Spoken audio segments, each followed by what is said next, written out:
Welcome to Day's Cookbook. Here is a weight loss drink recipe which helped me lose 5 kg in a period of just 1 month.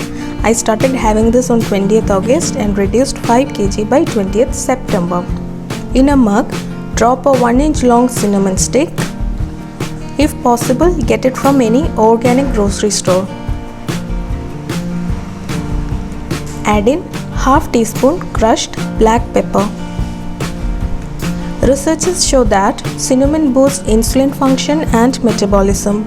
It helps lower blood pressure and total cholesterol, whereas pepper assists in nutrient absorption and improve gastrointestinal functions.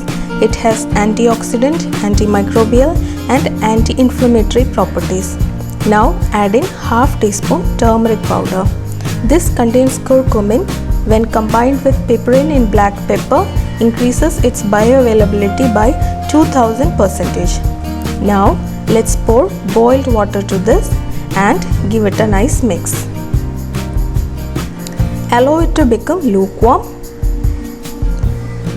Once it has become lukewarm, add in 1 teaspoon lemon juice.